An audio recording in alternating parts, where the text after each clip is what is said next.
Harry Meghan Markle's ventriloquist dummy? That's what I found myself asking as I watched Harry at his recent UN speech and how he interacted with Meghan and how she seemed to demand certain interactions from him. And it just got me wondering too, listening to the speech, watching him give the speech, who wrote it? Well, probably Meghan, because nobody asked Meghan to give a speech. Ergo, she's like, oh, okay, well, Harry can give the speech.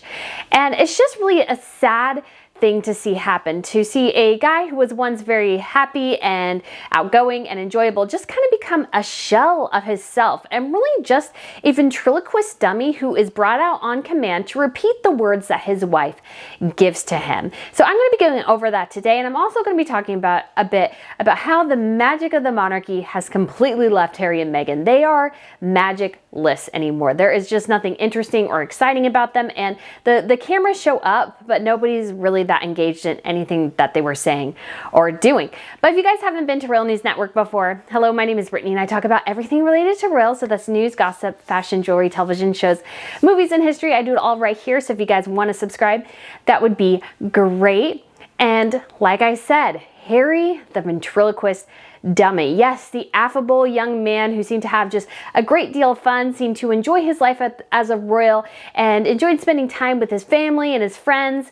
It's just seemingly has become this moody, angry, bitter guy who doesn't know what he's doing and yet is somehow kind of being told that, yes, you must do these things and I guess I have to do these things. And he's become just kind of this ventriloquist dummy that reflects whatever Meghan wants him to say. And we saw this, there was a very specific incident of PDA between Harry and Meghan at this UN event.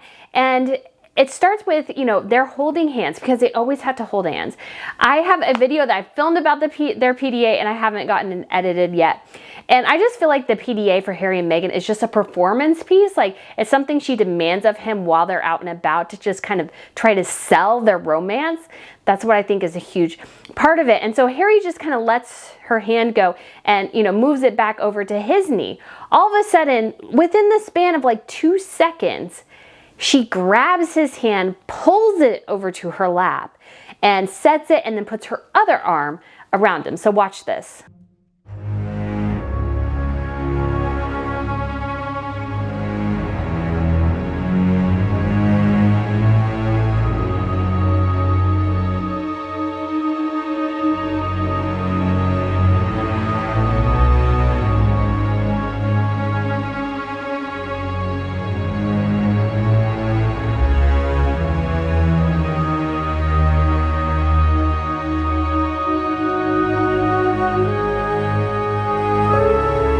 All right, guys, I just look at that and I just don't feel like that seems like the entirely a healthy dynamic between two people. And again, it's like Harry should have the right as a guy to hold his hand to himself. And the longer you watch, just kind of the sadder and emptier his face looks. And you can just tell he's like, what did I sign up for? Because this is not really what I wanted to do. Because if you listen to his speech too, he talks about his love for Africa, how much he enjoys being in Africa, that it's his safe place and all that. But when has he been back to Africa? They did the South African tour back in, what was it, 2019? And so that's been 3 years, and granted, 3 or 4 years. And granted, you know, there are still the restrictions in place in some places, but you know, the world has pretty much opened up to travel. So why haven't Harry and Meghan been back to Africa? And you think about it as well as, I truly believe if it had been Harry's decision to leave the monarchy, he would be much happier living in Africa. That is his happy place. That is the place he wants to be in the most. And yet now he's exchanged one prison for another. The prison of Buckingham Palace, or so they said, for the prison of Montecito. And when Meghan deems it appropriate, when nobody asks her to do anything, she trots out her husband to try to gain clout. Because that's all Meghan is chasing, is clout and fame. We see this in the bits and pieces we got from the Tom Bower book. And yes, I've done 2 other videos about it. One that I pretty much got edited and then I kind of forgot about this. So I wanted to make sure I got this video together, but I have 2 more videos about those excerpts coming up. And it just goes to show kind of 2 things, that Meghan is all about it for herself. She only cares about herself. I think in her dynamic with Harry, it was all about how everything can serve Meghan. But unfortunately, nobody's interested in Meghan, really. So what happened, I thought this was really interesting, and I'll have to double check and see if there's any videos of them leaving too. But when they were arriving, somebody asked the question, hey Harry, do you think that the Tom Bower book will damage your relationship with the royal family further, or something to that effect? And Harry, of course, didn't respond. Although I will say that was not the right question to ask, and that was an American reporter who obviously doesn't know anything. Because the real question to ask, well, actually there's two. Number one, does he think his memoir will damage his relationship with the royal family further? I mean, the Tom Bower book, basically probably the whole royal family knows what's in that, except for maybe some bits about Meghan. They should know most of what's in that book. The surprise will be whatever is in Harry's memoir. How much more does he throw them under the bus? And then number two, the other question should be, so Harry, did you find out any new information about your wife from the Tom Bower book? Because I think that is the real question, because you gotta wonder, just looking at Harry's face, does he realize that he is just the dummy, the prop that Meghan trots out when she needs some attention, and that really at the end of the day, she probably really doesn't care about him that much? And you look at, again, their PDA, and the PDA has been part of their kind of brand ever since the beginning, but it's so much. And to me, again, it comes off most of the time as a performance. She demands this of him. He must hold her hand at engagements. And as soon as he can, sometimes he just lets her hand go.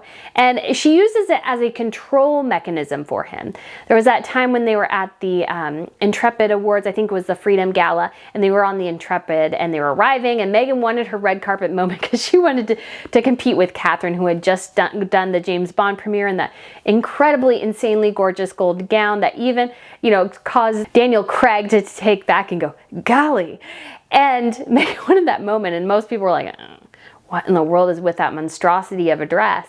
And she's trying to lead him away, and he goes with her hand, and he's like, no, and he drops it. And she immediately kind of forces a smile and just kind of rubs his shoulders like, come on, I'm demanding you, let's go.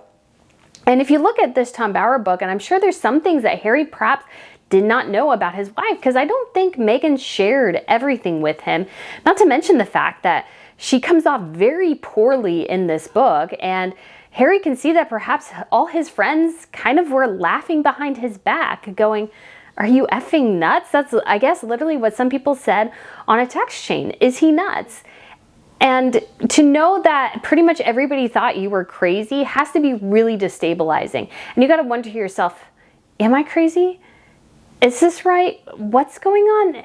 So you got to feel for Harry to a certain extent. But he also goes up there and he does play what he wants to.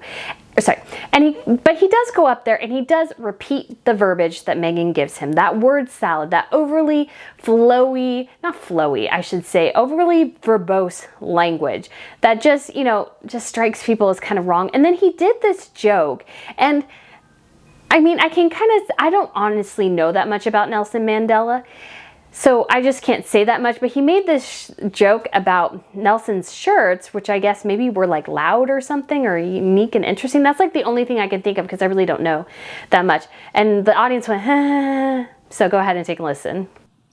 Those of us not fortunate enough to know Mandela well have come to understand the man through his legacy. The letters he wrote alone in his prison cell, the speeches he delivered to his people, and those incredible shirts that he sported. I just feel sorry for the guy, because honestly as well, not only is he a dummy to Meghan, he has now become, there's no longer any shine of the monarchy. Harry and Meghan kind of just look just like a desperate duo who are constantly chasing the clout of the monarchy they once had. So Meghan arrived, and Meghan and Harry together, I should say, arrived. And both times the photographers were asking questions or yelling out at Harry, never her. But she walked out in the same Givenchy outfit that she did when she arrived in Ireland, with a similar big bag. Now, granted, when she arrived in Ireland, the outfit was green, and this time it's black.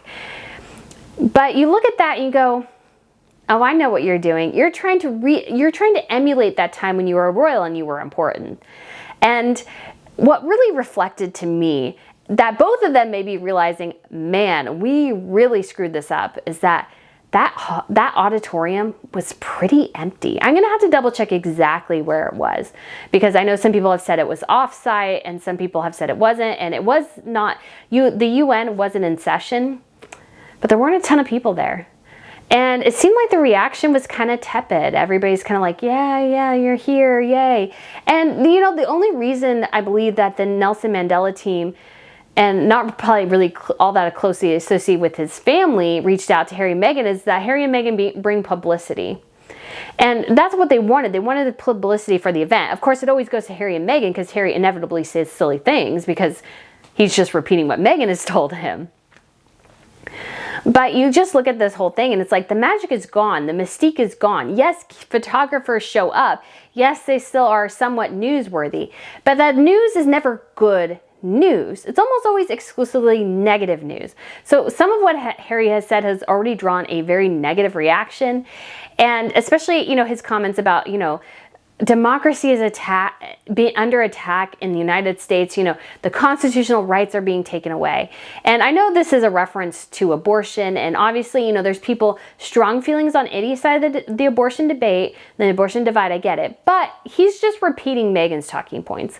And when you look at the U.S. Constitution, nowhere in it there does it say abortion. The word abortion is not in the Constitution. Ergo, it's not a constitutional right. In terms of just reading the document, obviously people have different interpretations of somewhat what that means. But when it comes to actual document itself, it's not in there. So Harry's just, again, repeating the wokery that honestly offended his friends. So when you're reading the Tom Bower book, it talks about how they realized how woke Meghan was and how humorless and kind of annoying and obnoxious she was.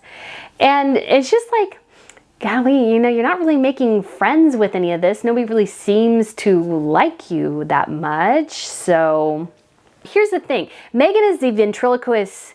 Harry is a ventriloquist dummy being controlled by another kind of ventriloquist dummy. What I thought was really interesting about the Tom Bower book as well that we learned is that Meghan is not as bright as she thinks she is, and she throws out ideas that are bad constantly. That's what Vogue thought when it came to her launch. That's what the people working with her at the Reitman's ad, that's all what they thought, as well as that Meghan, hated other people's ideas and yet brought nothing of merit to her own. And sometimes what she said was just kind of dumb. And they all just were kind of like, okay, yay. And because Meghan and Harry, again, have really, really, really screwed up this post-Brexit life that they wanted to have.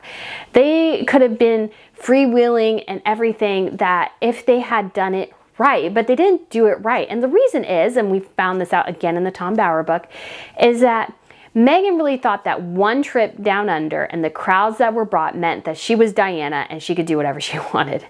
And that's just not how things work. She was just the new element in the monarchy, and of course you're going to draw crowds because Harry used to be the most popular royal. He's not anymore, and he only really has you to blame, so bravo, Meghan. Bravo. But it's just the whole thing, I think, is just incredibly sad to see two people who could have had the world at their fingertips instead wrecked it by trying to just promote themselves and thinking that they were essentially better than everyone else. So I think for Meghan and Harry, right now the future is probably looking a little bleak. Netflix canceled Pearl. Spotify maybe is, frustrated with what Meghan's producing, because part of the problem too is Meghan was never happy with anything and nothing really ever got completed unless somebody else had control of it. So perhaps they're going through endless reshoots and stuff like that. Things aren't going well. The Netflix deal may be on the line too because they haven't produced anything. There's no release date for any of their product. They weren't given a place that they needed at the Jubilee. And I think things are going quite poorly for them. And this doesn't help. But again, Harry and Meghan are the cause of their own demise. They constantly make silly decisions they should not be making because they are so desperate. Their desperation is palpable because they were just trying so hard to make fetch happen. Like I say, they want to make themselves royal again, but you can only be royal if you're part of the monarchy. And just to wrap up a bit, we also saw that Meghan apparently had a meeting with Gloria Steinman. The two of them were seen walking out of some sort of restaurant. I won't really comment on Meghan's outfit, although I think it would have been cooler if she just had worn flats instead of pumps. But, you know, that's neither here nor there. And I thought it was funny as well that she's obviously kind of copying Diana, because Diana used to wear kind of similar things, because it's a bit of a 90s style. 90s are coming back. And she has this smile on her face, and you could just tell she is thrilled that somebody's there to photograph her, because she probably called them there to photograph her, because that is Meghan's whole deal is to be as famous as humanly possible. Unfortunately, you know what really helps to be as famous as possible? You got to be likable. And in addition to that, you actually have to produce work. And Harry and Meghan, besides offering meaningless platitudes, can't really seem to do any of that. So guys, let me know what you think of this video. Let me know what you think of Harry's speech, if you're able to watch the whole thing. You know, I watched bits of it and I have it recorded, but you know, I don't want to go over line by line and dispute it. You guys can all kind of take care of that. Although I will say, apparently somebody has mentioned, I haven't been able to independently confirm this, but apparently the UN has pulled the video from their Twitter account, which shows you again how far Harry and Meghan have fallen, is that, you know, even them being there, even though it was kind of a big pseudo media event, also is a hugely contentious media event, because they were there and nobody really likes them. And oh, I will also have the last 2 parts of the Tom Bower excerpts ready to go here really soon. I'll probably do the Harry one on Tuesday, and kind of the last Meghan one. I actually may split that one into 2, so you may have a couple throughout this week. So guys, again, thank you so much for watching, and I look forward to seeing you again soon. Bye!